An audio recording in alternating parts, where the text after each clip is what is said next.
Welcome to our Act 3 series, where I talk to some of our client families here at Metis Ireland to discover, well, what's their definition of true wealth? What does Act 3, or retiring with purpose, what does that look like? I hope you enjoy the series, and thank you in advance to my guests who are going to join me here at the studio at Metis Ireland. You're very welcome to the latest edition of the Third Act series. Delighted today to be joined by the legendary Patsy Carney. Here. So Patsy is going to tell us all about his background first of all, but his immense career as an entrepreneur, I guess, and throughout several different businesses. It's absolutely scorching here at the moment, and I'm feeling a little bit under the weather. So my apologies if these lights are going to make me shiny, but I'm not telling you that for that reason. This man joined us today by motorbike all the way from Waterford to Limerick. So that'll tell you what kind of a legend this man is. Anyway, so Patsy, Limerick man, now living in Waterford. Tell us, how did that all happen, and tell us a little bit about your background. All right. Well, I was actually born and reared 15 miles from here, Muskegon, County Limerick, out the coast road.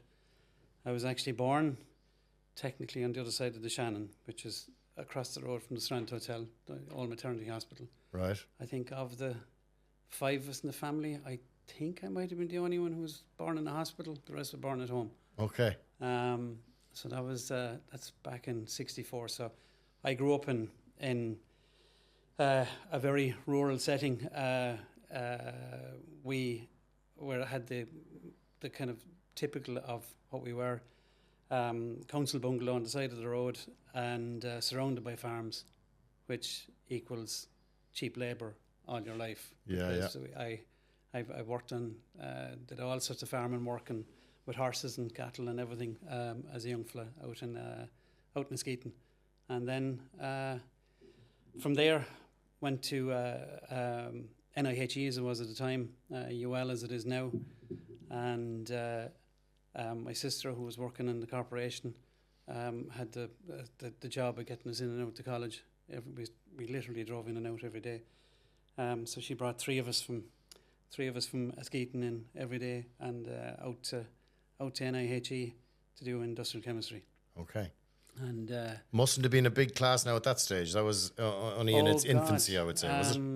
We're the class of 81 or 85 graduation. So it's 40-year reunion this year. Yeah. I think in 85, when we graduated, we were the 4th class of chemists, industrial chemists, and there was 25, I think, in the class. Yeah. And hopefully, I think we have 20 odd for the reunion in September. So amazing. Very close-knit class. Yeah. As it was, a great 4 years, fantastic foundation, because you got co-op as well as everything else out of it. So my work experience is done in Cork and Pfizer, which was superb. And out of that, I remember this is the mid-'80s. It was pretty grim. Yeah. Jesus, this was a grim town back in. Yeah, I was a decade after you, but the UL co-op program was amazing to get people a start and kind of get you into somewhere where you kind of knew, okay, this is what's required and this is what you need to do. So. Yeah, go on anyway. So, I mean, I was thinking about it coming up this morning. I remember we finished,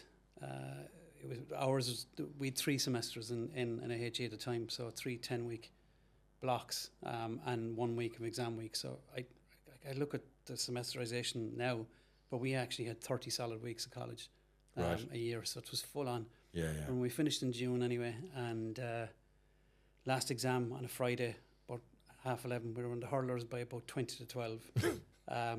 We got actually found on some pub in town, and the guards put a table on the door at whatever hour of the morning. It was 1 o'clock, and I remember one of the lads was coming out. He was so drunk, he woke up inside in the toilet and he came out. He saw a man sitting at a table taking all the details, and he gave him his student card because he thought he was going into exam. So anyway, that was home then from that, and that was a Friday. Saturday, I was walking along the street outside here on Collins Street with my mother, right, buying clothes for work. Okay. Because I started work Monday morning Okay. out in Nina. I remember driving out that morning, the father's car. He gave me loan the car for the week, with enough clothes for the week, barely in the back. And as I pulled into a company called Roar, that became Rome Palanque Roar. It was out on the Cork Road in Nina, and Kate Bush running up that hill was playing as I pulled into the car park. Took a deep breath, got out. Now, bearing in mind, I was a student that Friday. This is the Monday. Yeah, I yeah. was barely 21 at the time. Yeah, yeah. And I was starting a job as a manufacturing supervisor. Big bad world. Here in you a come. unionised environment. Yeah. Walked into the front door, and there was the head of operations, my boss, and the MD met me. And the MD said, great to have you coming on board. Are you looking forward to your trip to London this afternoon? I go, so what are you talking about? So they had me booked in a training course to London. Okay. Panic phone call back to Mammy. I need more clothes. Meet me at Shannon Airport with my passport. And met the man there, and I had 2 lads with me who subsequently were working for me. One fellow was the union rep and one of the operators. Go away. Both of them had 10 years, 15 years on me. Okay. I was 21 and under instruction to mind these guys in this course in London. Yeah, so yeah. Literally fresh out of school.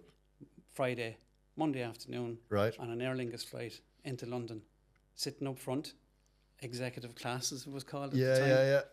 Silver service cutlery, the whole lot. Champagne. I was going, what is going on here? Yeah. And that was my first day of my first ever job, my first time in a plane. Right. I'd never been in an airplane before. Go away. No. Right. So amazing. So that was out to London for the first course. And I went down from there. We wound up transferring a product we were going on this course because it was new technology, and they wanted to transfer this technology from a plant in Milan, Monza, where the Formula One is on. So I was sent out there then about 3 weeks later with these 2 lads to learn the process and bring it back. Okay. And under pain of death, don't let anybody know what age you are. Right.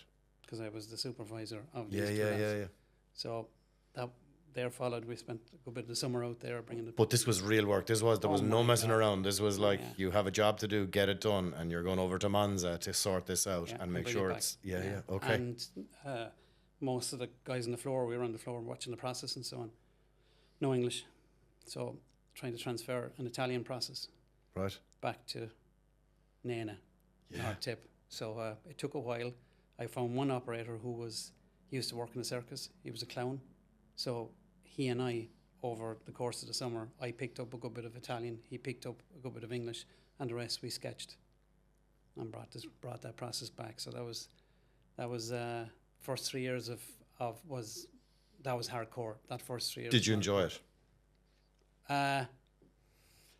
Oh God, I did. It was all of it. It was a challenge of it. I kept scrabbling around looking for bits of chemistry and science to apply. In other words, the stuff that I'd learned. Yeah. And I found it very hard to find. This is like just business, get it done. Like, lots of machinery and lots of stuff like that. And managing people, I hadn't a notion. I'm still trying to figure that out. Like, and I'm 40 years later still the same. And you know, having done MBAs and done other stuff since then, kind of going, now I get it. Okay. You know, but you kind of have to go through the. But I guess some people will thrive in that environment, and some people will just sink. So you clearly thrived in it, and I did. You realised business is for you. Oh God, it was, and I loved the cut and thrust of manufacturing and stuff like that. It was a tough environment, fully unionised environment. Like, the lads had me wrapped around their finger for a good bit of it. But maybe that's why it worked. That there was give and take. Maybe you know. Yeah. So that was a mighty experience. But then I got a call out of the blue from he was a supplier, equipment supplier, and he said, I was kind of thinking I was in a world of pharmaceuticals, and my background was chemistry. So I realised I should have done pharmacy. So because I really liked what I was doing, I said there's a gap here in knowledge. So I looked at 2 things. One was do a master's in the States, and the second one was get into research somewhere, but would have to be off the island, you know. So I was looking at, again through a contact in the company, to do it in Kentucky actually. So that was coming up, And the other opportunity, this guy gave me a ring and he said, Beecham's, which was, we all know as Beecham's powders and so on. Yeah, yeah. But Beecham's actually were the inventors of commercial penicillin Okay. back in the day. So your amoxicillin, your Right. chromoxyclav and so on. It started its life in this plant on the south coast of England. Right.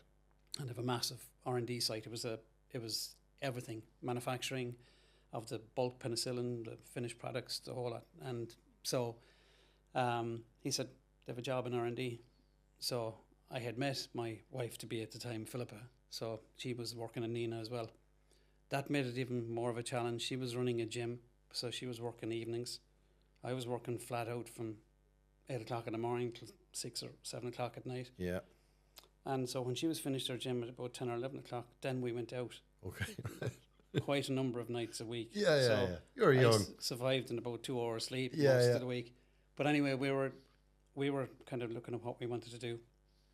And the incentive was, they said they'd fly me over for an interview. Right. And said, and have you a significant other? I went, just to have. Yeah, yeah. Free trip. Come on, love. Let's go. Free trip to the south coast of England. So went over for a look. The concern was the morning we woke up in the hotel, we were about the only two that got down for breakfast unaided, because this is the south coast of England where the average age by the seaside was about 85. Okay, right. So, but we kind of put that behind us. The job was what it was supposed to be, and Philip actually got a teaching job there as well. Okay. So that was the next 3 years of where I actually managed to take a step back from the hurly-burly world of manufacturing to R&D. Do a bit of research, right? Do a Okay. bit of research, and it was so laid back, which was great. Yeah. And we had a great 3 years in the UK. It was we got married while we were there, well, back home in Tremor, but it was really good. Met a lot of really interesting characters of and from kind of all over, because it was R&D. And totally different to the cut and thrust of the business that you were. Completely, yeah. And so, did you kind of figure which one am I leaning towards? Oh, or- absolutely manufacturing. Right. Okay. Oh, to me, it was almost like a 3-year holiday. Oh, right. Okay. Which is handy out. I Yeah. was actually on flexi time and all sorts Yeah, of yeah, stuff. yeah, and yeah. because it was Beecham's, you got Lucasade and all sorts of stuff. Yeah. Yeah. It was the Free gift that kept penicillin. it. Yeah, well, not quite. And the science was good. Actually, it was challenging in that respect as well. Okay. It was great. So, and we'd no intention to come back. Lo and behold, another phone call. A guy going, "When are you coming home to Ireland?" I said, "Well, next week." He says, "No, when are you coming home?" I said, "No, I'm literally coming home for Easter holidays. Yeah. We're going to Waterford and up here to Limerick." And he said, "No, there's a job coming up, production manager job in Waterford." I said, "Well, sure, I'll be passing the door." So I went in I'll for call in. interview. So I'm going in for interview, being well paid in the UK. Well, mind you, we'd taken on a flat. We'd bought property, like, so we were, we were surviving just about from check to check. Yeah. We bought at the height of the housing market in '89.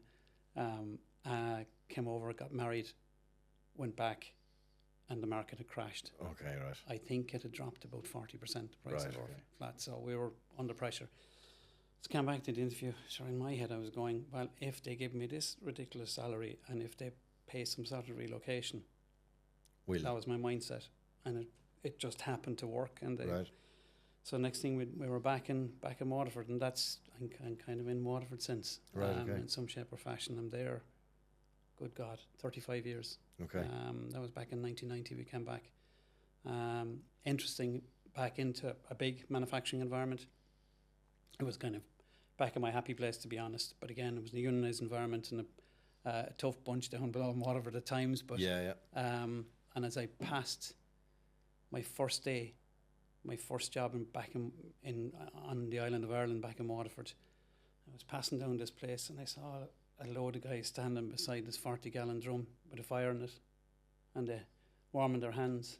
And I went, "All right, Waterford Crystal." One of the many strikes as I passed. Wow. Okay. Um, And that didn't end well. with the Saw Doctors, I used to love her, was playing this time as I Right. passed out, and I went, "What's going on here?" So, and there we were as a pharmaceutical plant, Yeah. literally up the road on the industrial estate, with this big monster employer down the road, Yeah. with all that there was about that, Yeah. which actually influenced every business, because the unions were so strong in Waterford Crystal, they were getting some crazy stuff. and they'd come and try and look for the same from everywhere else. So, Yeah, okay. but we battled on to that. I was 14 years with that company, which became IVAX and then subsequently sold to Teva around the time I was leaving. But that was a challenging time, because that went from a site of maybe 100 or so employees. At one stage, we were 700 or 800, 24/7 operation. I became head of operations, so I was on the senior management team and so on. Full on. Massive responsibility. The company car, the first of the mobile phones, all that Yeah, kind of yeah, stuff. yeah. But you were on.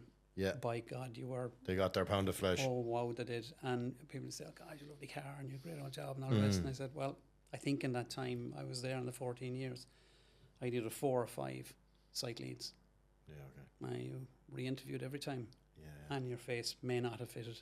Oh yeah, yeah. So Pressure, that was massive pressure. It was a lot. It was, and then we, in that time, 4 kids as well. So so they were like steps of stairs at that stage. And there was something in the back of my head since some of the early days in Roar and Nina, which was this thing. I have no training whatsoever to be a manager. Okay. And I did a bit of night course, sort of not online learning, because it wasn't back in the 80s, but you know, a sort of a distance learning thing on supervision and so on. And I'd done an IMI diploma, all right, and got a feel for it. But there was something itching away in the back of my head. Wanting to lead people, was it, or just to get some formal qualifications to balance out? I had enough science, but just something to round business it out. acumen. So Tom Brennan, who will feature strongly in the story from here on in, was working with me in IVAX Teva at the time. He said, "I'm having a look at this MBA," he said, NUL, and to do a satellite course in Clonmel in Boston Scientific, or Guidance actually, as it was at the time. I said, I haven't time to look at this. Would you go and have a look? So he went to the open night to have a look at it, and he went, yeah, it's pretty good. Right. So it's all right. So that was what I signed. What year is this? This is 2004. Right. 2004. So I wound up doing that. You're kind of at the peak of your career now, aren't you? This is it. I'm 40. Yeah. Right. So getting twitchy. Yeah. No site lead jobs coming up. Yeah. I need to do something now, or just accept that this is what it's going to look like. Well, my face didn't fit with the latest site lead that had come in. Okay.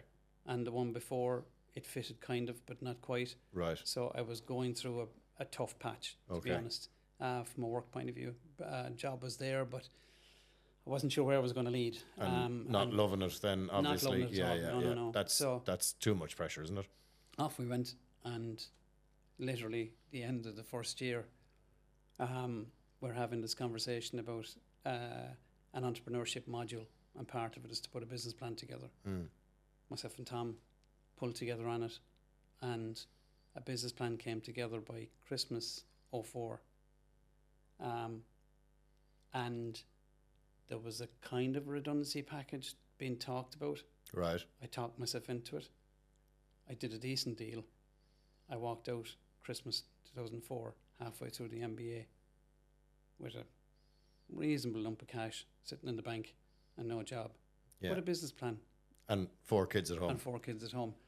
So January, we're all around January, and I'm standing with the boxers beside me, and we're waving them out the door as they all headed off for school.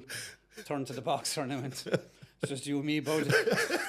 I better go upstairs and write draft 15 of the business plan as it was at that time in Jan 05.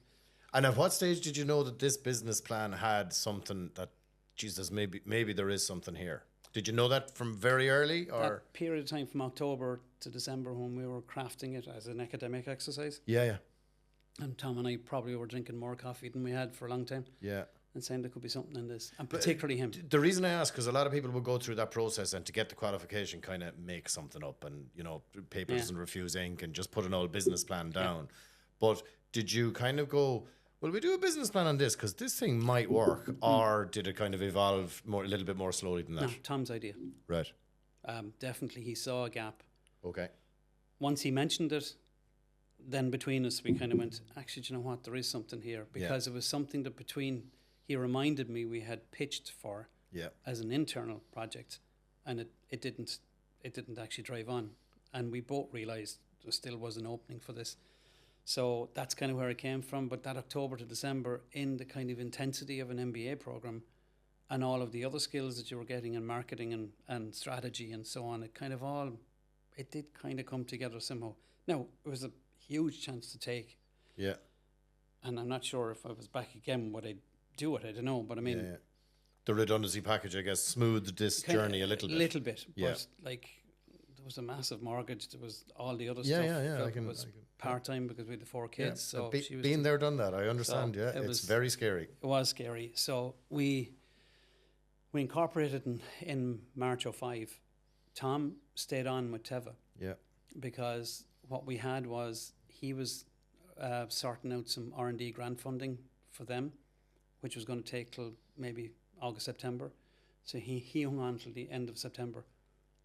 And in the meantime, we were up and down to Dublin every now and then trying to raise money and trying to get on board with Enterprise Ireland and all that kind of good stuff. And then he took a punt at the end of September.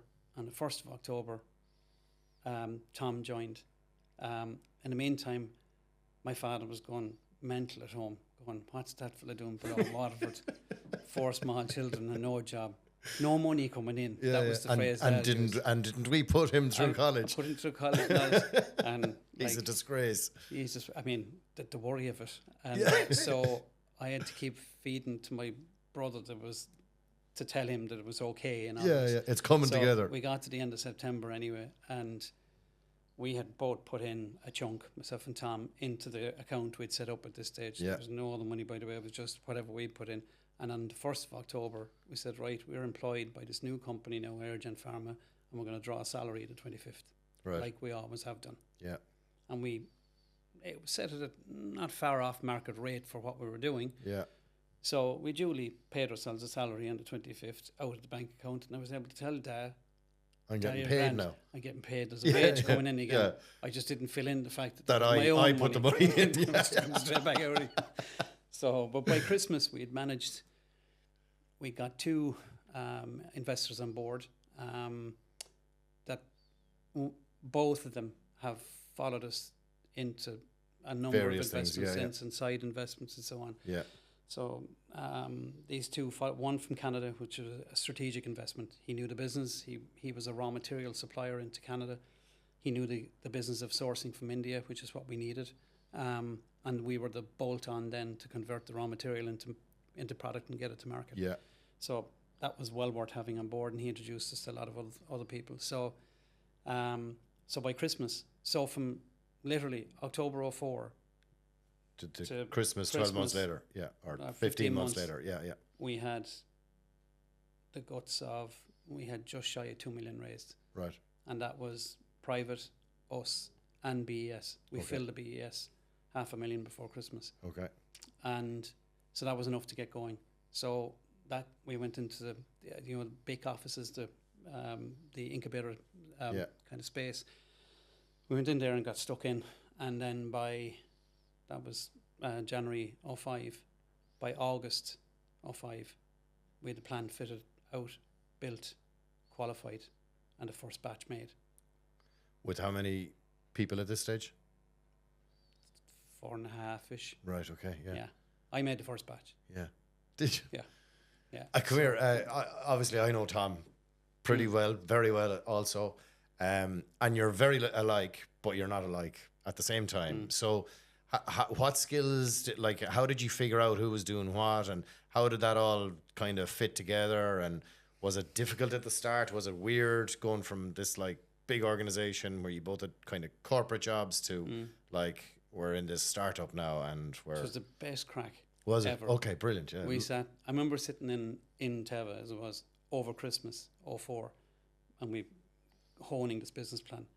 And I looking at him and he looking at me, and I going, sure, I'll put myself down as MD, so because I'm actually here, you're still working for them.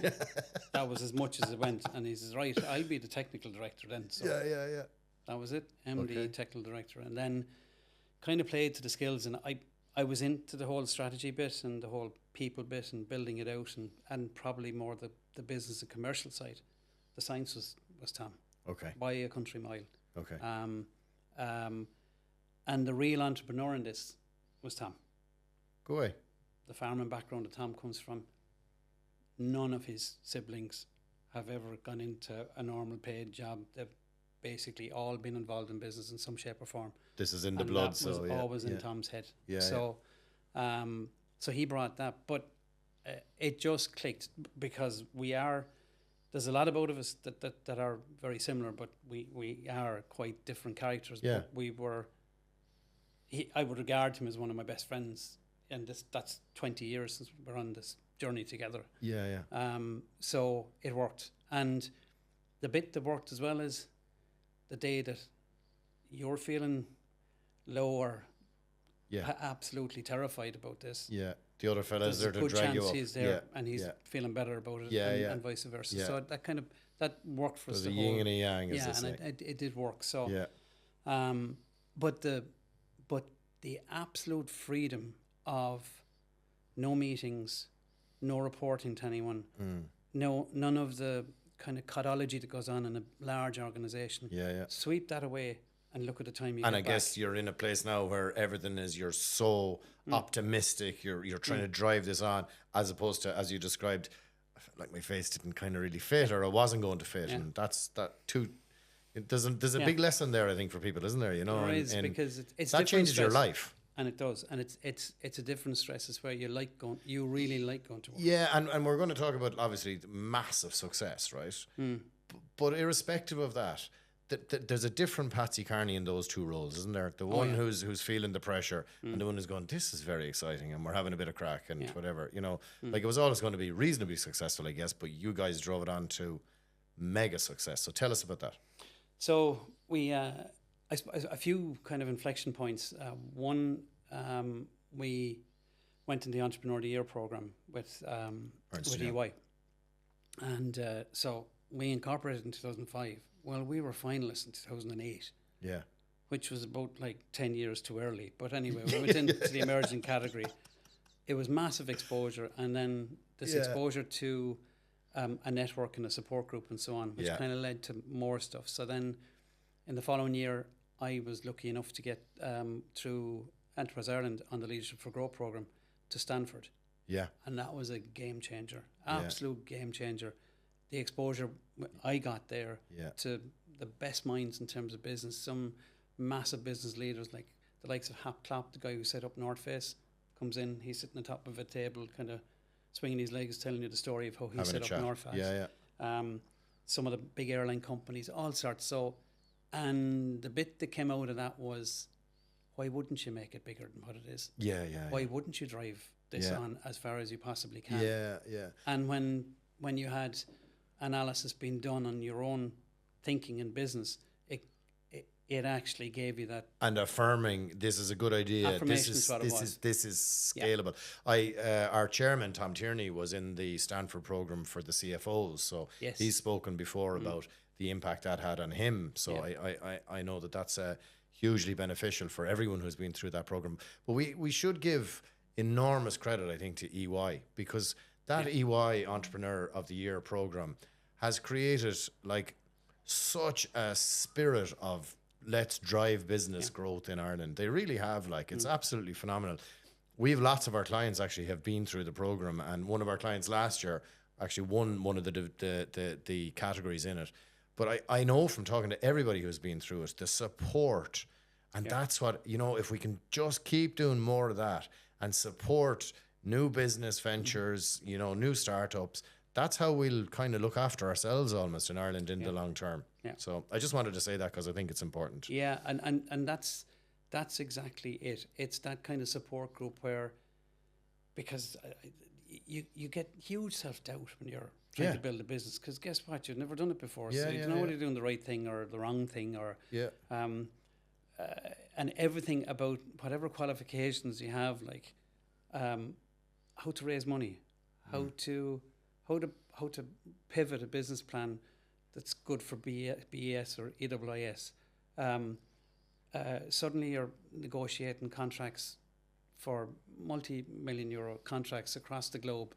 And you're There's going a story you've told about negotiating contracts in Japan. Do you remember that there was a story that I think you were telling me that, you know, you found yourself in this room where you were like, because I used this, right? So you told me this story and you're going, I wasn't really entirely sure what was going on. And that was okay. Because do you know what I did? I was just quiet and I just listened. And then everything kind of seemed to evolve from there. So my point is, too often people are in business and they're you know, feeling like they're expected to know everything.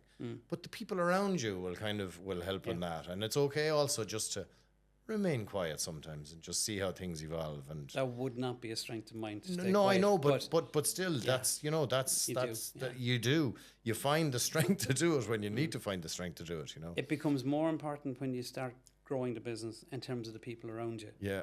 Whether that's the senior team or the entire organization. Yeah. That it's okay to say, I'm not sure what to do. Yeah. What do you think? Or someone asked me only in the last week, you know, well, how do you see the growth of Metis? And I said, well, I see the growth of I just need to look after the folks that are driving this on.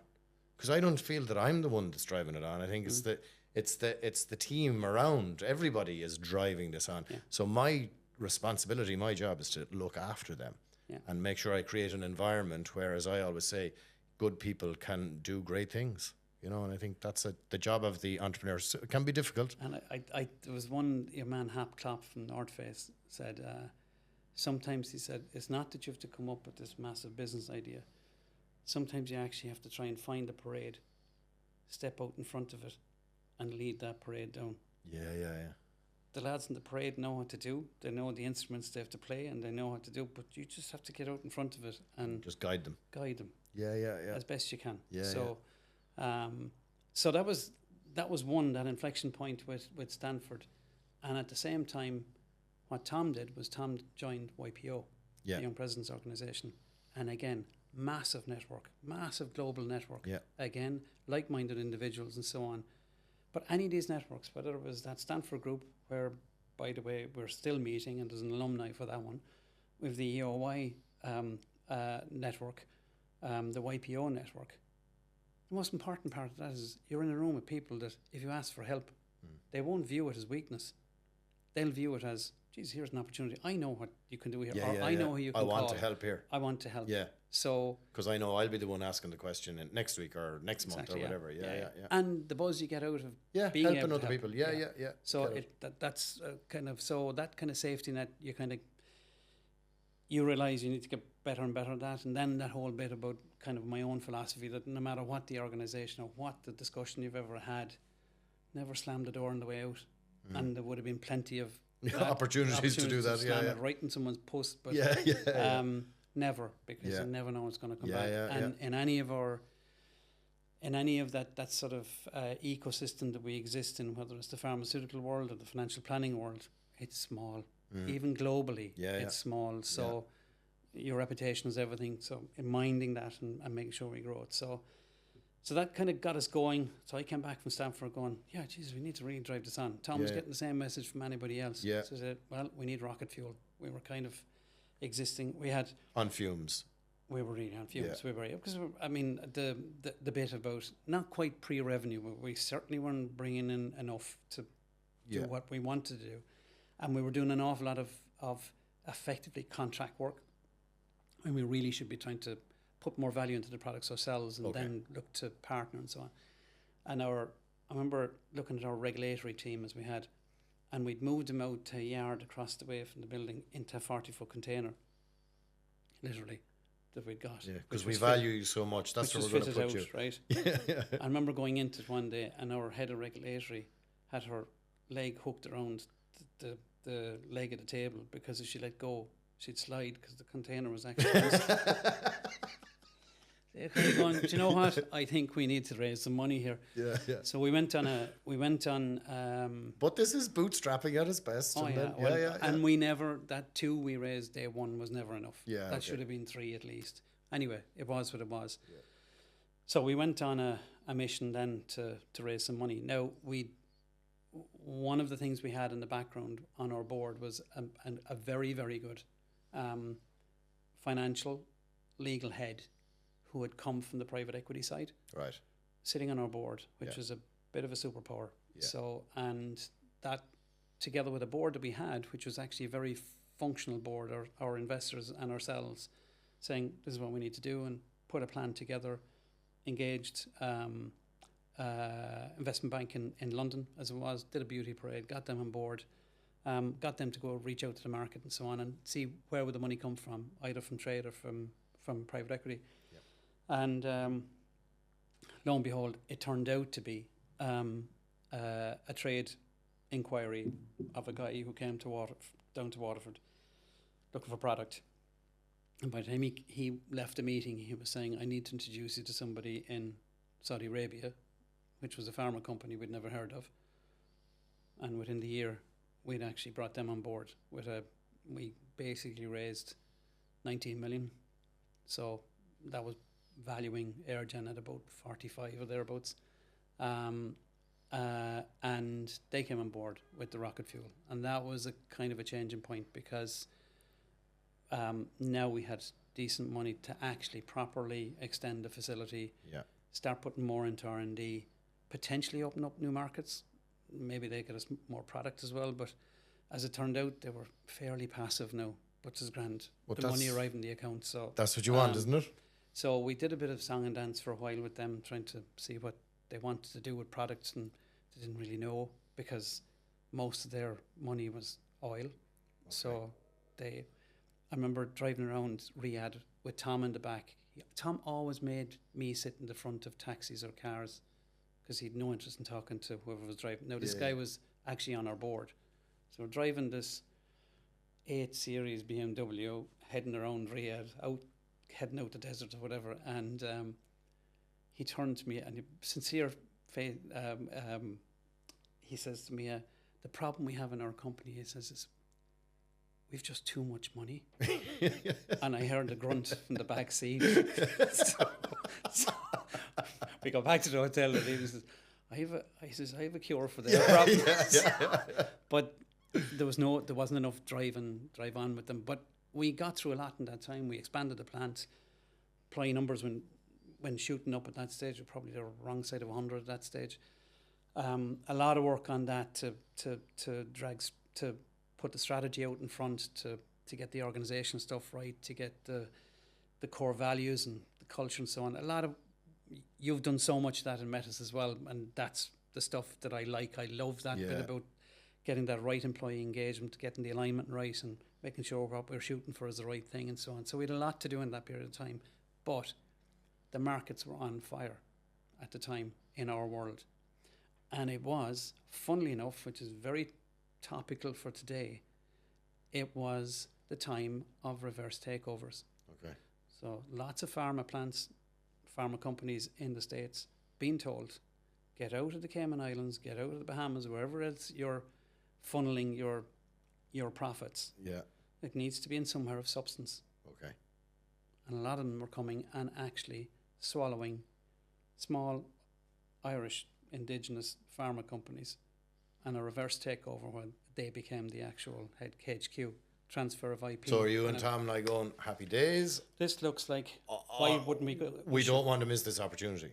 So that became a lot of strategic board stuff, where you're going, how do we convince the lads from Saudi, who basically had told us categorically they were in this for the long term? Yeah. And this was 2 years later. Yeah. Well, maybe 3, 2. So this is not the way it's supposed to go with private equity, right? That No. The business is supposed to be convincing the private equity, just stick with us just a little bit longer. And you were going, lads, we need to avail of this opportunity now. Let's go. So we got them to we got a mandate from the board to at least go on. We turned the story that it would be wrong for us not to, because we need to engage with the market and see, is this real? So there's a big event in San Francisco in January every year, which of course the name gone past me now, but anyway, we got out there and we got about 8-10 meetings organised, structured meetings there. So, and it convinced us, yes, there's something here, and it, like that valuation we had from 12 when they came in, which was 45, there's definitely something there.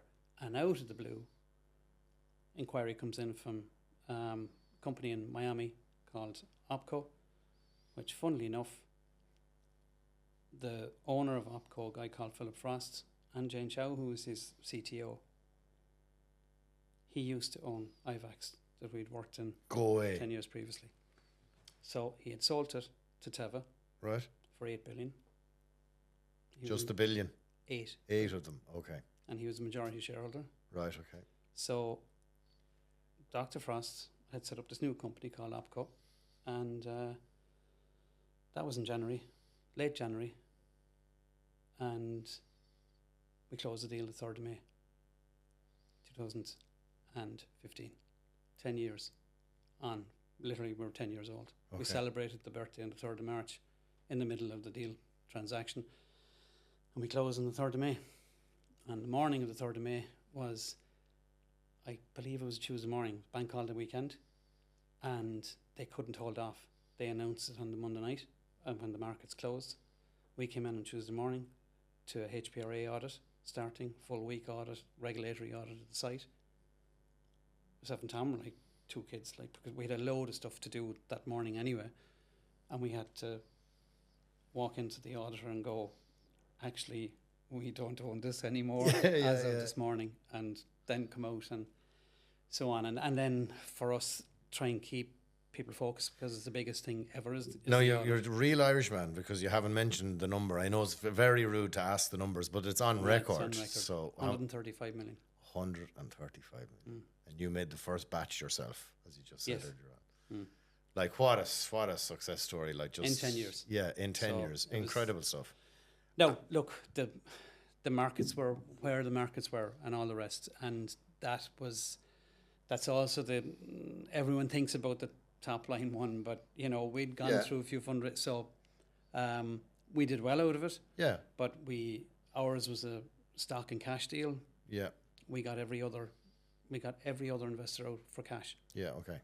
And including some of the original BS investors back in 2005, who actually rolled over their investment into shares. So they did well out of it. Oh my God, they did. Yeah, yeah. So so I know Tom left pretty soon afterwards, and you stuck in for a little while to lead the business, isn't that right? That I stuck it for 4 years, which was at least 2.5 years too long. And I remember you telling me that. But in terms of how many employees were in the business at that stage? We were heading towards 160, and we were heading the wrong side. We were over 200 by the time I left. And where's the business now? What's the story with the business now? We convinced them. That was the Tuesday. On the following weekend, the CTO was over, and we convinced them that they should invest in a new R&D centre in Waterford, because we were busting at the seams that stage. So they invested a further 50 million in Waterford in a new R&D facility. Yeah. And I got into my head I needed to stay around until that was in situ up and running and all the rest. And I did. But I definitely stuck around longer than I should have. Yeah. My head wasn't in it, to be honest. I was getting back into big corporate mode, because I was reporting to Miami, Florida. And at the same time, ideas are burning in the background. Could we go again? Like, and what could we do? And the other lad was gone rogue, so he was off doing loads of other stuff. So we got him to do that, and that business, EirGen, hit its 20th birthday a few weeks ago. Yeah. Announcing they sold that R&D site because it wasn't for them, actually. They did all right. They got their money back and more out of that sale, and they've now since repurposed an old building down in Waterford, so they now have an extra site down there. So, and that was a very important thing for both of us, because we sold on the 3rd of May 2015. How much daylight between there and then that if anything ever happened to EirGen, that you wouldn't feel responsible. Yeah. So at this stage now, it's 5 years on, 6 years on. I think there's enough of a gap where. No, but I think it's the reason I was asking about that. Like, I think it's a remarkable legacy, like that. You know, that the business was sold, bought by new people, but the business endured and is still a massive employer in the Southeast. And like I think that's just hats off and fair play to both yourself and Tom, because I know that was important to both of you. And you both then went on and did kind of a couple of other things, and you're still doing other stuff. And I know you're in the middle of other things at the moment. And I know you both probably. It was around that time I kind of met both of you, and so I'm like always blown away by all the ideas that are kind of swirling around. But I think at its core, you're both like you both just love the deal. Would that be a fair thing to say, that you both love spotting opportunity and seeing good people and getting involved with good people, and that's kind of what you've done since then, and kind of backed businesses with great people. Again, all those networks have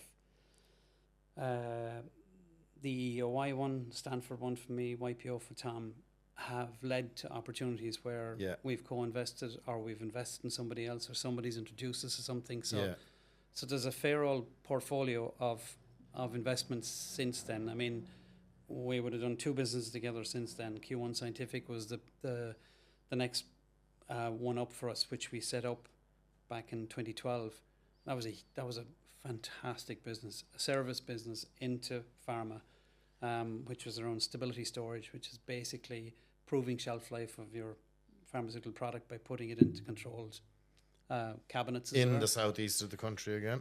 Well, about 50 metres from EirGen. Yeah. And its first client was EirGen. And led by Louise Grubb, I believe. Led by Louise Grubb, who was the next one that came into our little group. Yeah.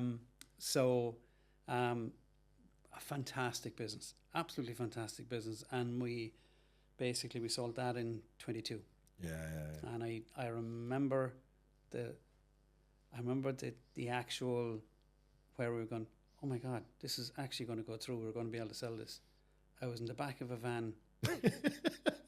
We were doing a run around Ireland. We were running 5K in every county. Right, okay, yeah. And Lee Shoffley, I think we'd just done the 2 5Ks for Lee Shoffley. I was inside in the back of the van with earphones in, with my AirPods in, at a board meeting. Yeah. Trying to get ready for the next 5K that was going to be an hour up the road. And realising, Jesus, I think we have a decent deal here. And we did. That phenomenal that's deal. The one I do remember in Q1 I was 22. And then around the time Opco bought EirGen, we were looking at a veterinary business which became Trivium Vet. Okay. So Louise heads up Trivium Vet. Tom, when he left, he was able to join. I couldn't, because it was an identified conflict when Opco were buying. But we were the original. That was 4 of us were the original investors in Trivium, and that's gone from strength to strength. Hugely successful. Really exciting times now with product approvals and so on in the US.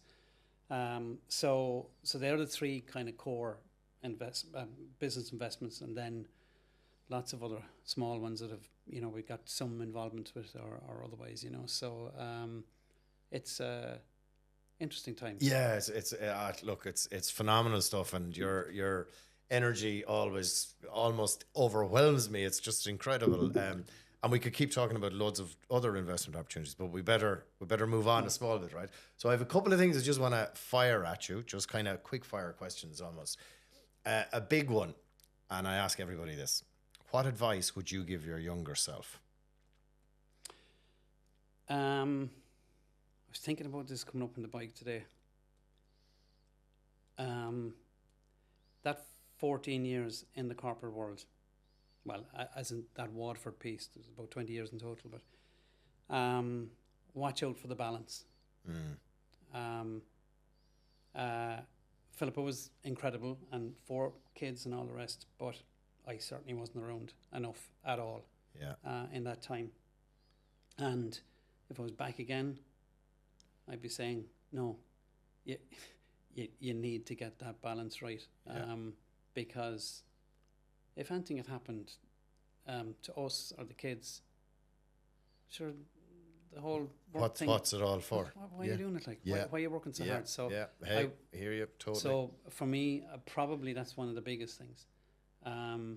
But that's when you give that advice, I find it's like telling younger parents, right? So in Metis, have loads of the folks have young kids, and I'm going, that time is gonna just go like that, and I can see them all looking at me going, "Did you hear the old fella?" Like, you know. So it's like advice that everyone gives, but it's hard to take that advice on board, isn't it? It's really, especially when you have that drive and you want to, progress in your career, that kind of stuff. Yeah, and like I remember being on a senior management team, and I mean a pretty confrontational enough management team where lots of testosterone in the room, like, and plenty shouting and roaring at each other, and plants that had to be run, and batches that were failing, and all that kind of stuff.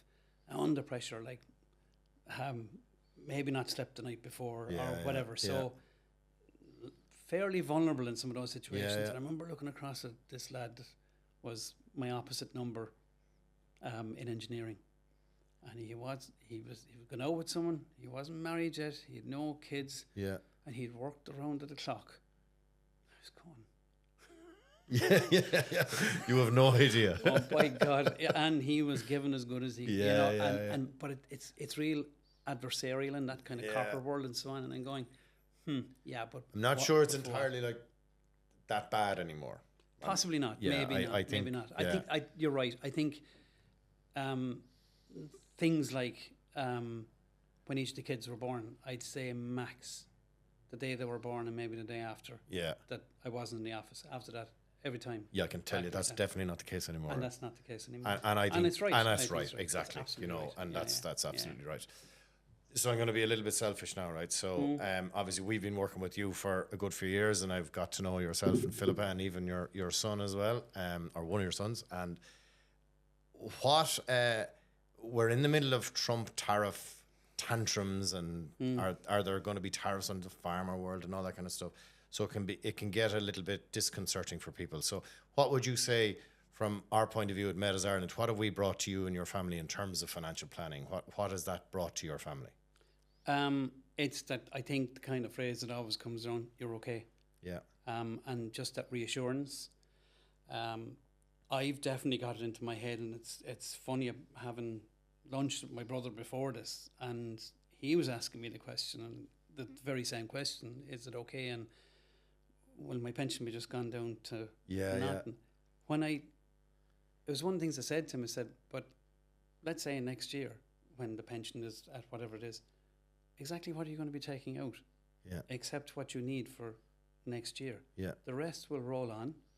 I said, the markets, we made a killing last year. I mean, in terms of the returns last year, were astronomical. We've dipped now. When you go back and look at history, and what does it tell you? They'll dip and they'll bounce and they'll come back and so on.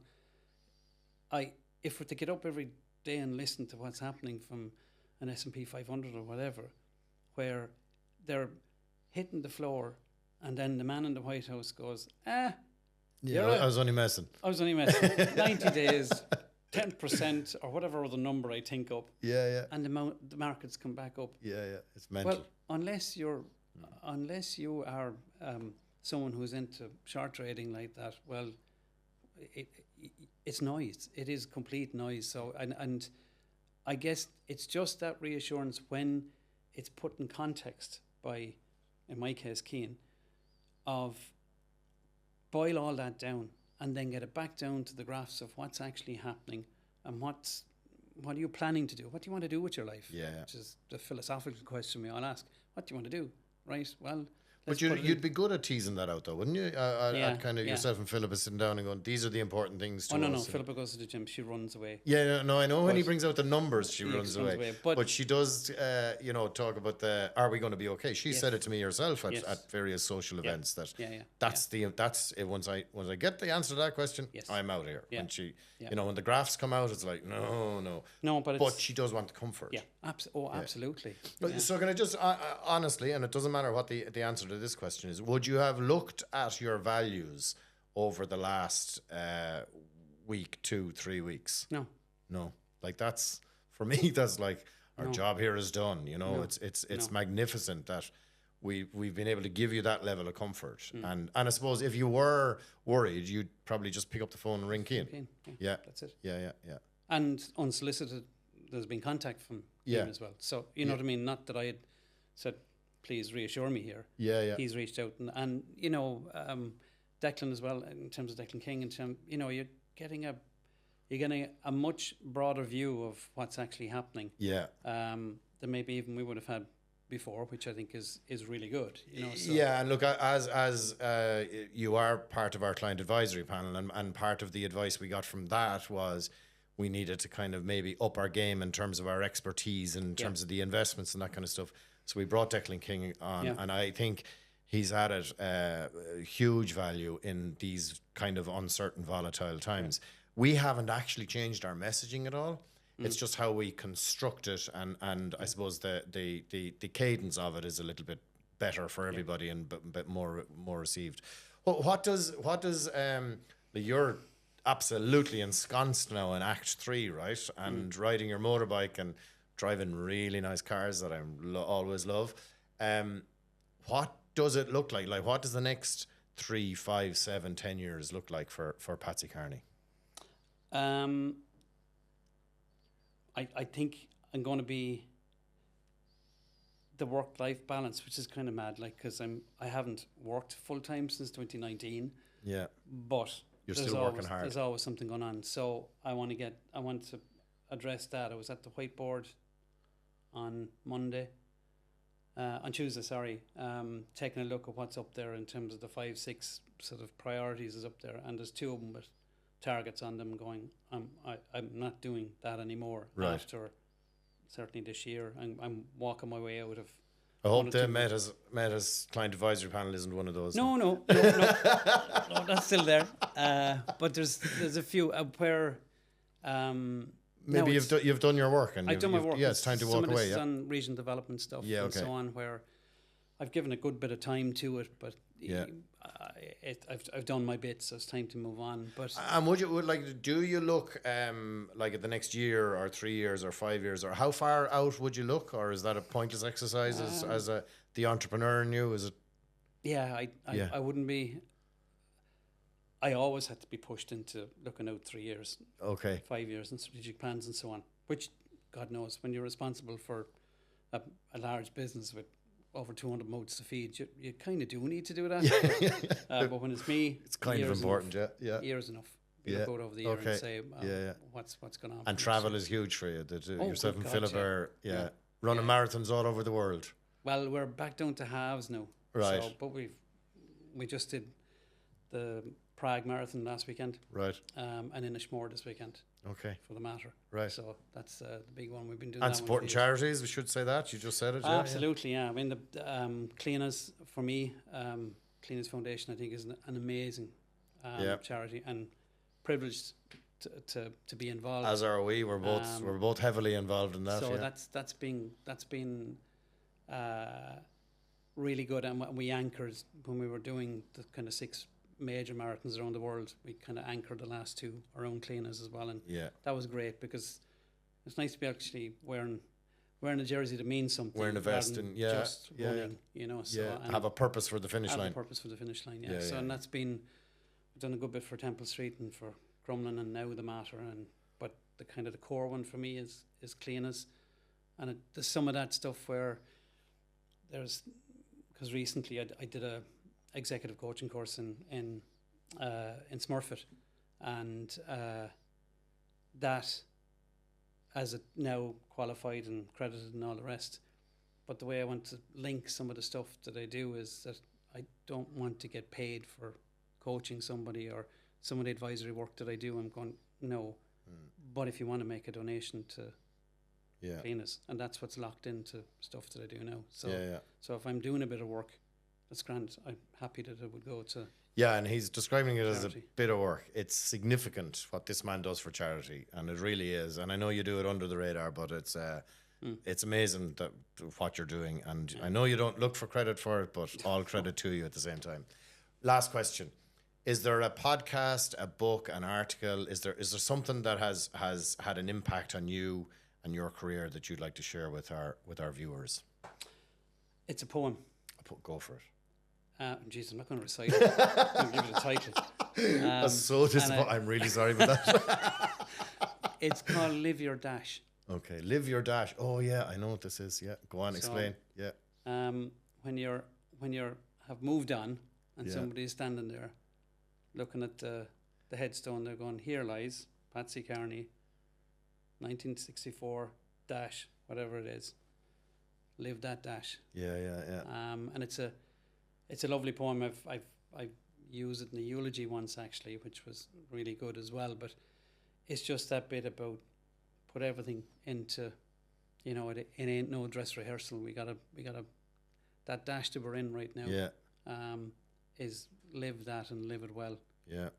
So that for me is it's been around a while. It was actually introduced to me by a guy in the pharmaceutical industry, believe it or not. Yeah. Who subsequently set up Dash Pharmaceuticals. But Go away. it is, yeah.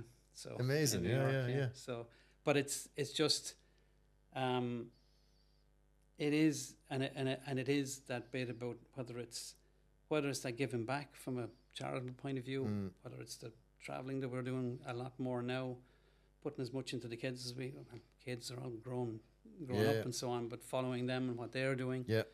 Family in the broadest sense. It's just live it. Yeah.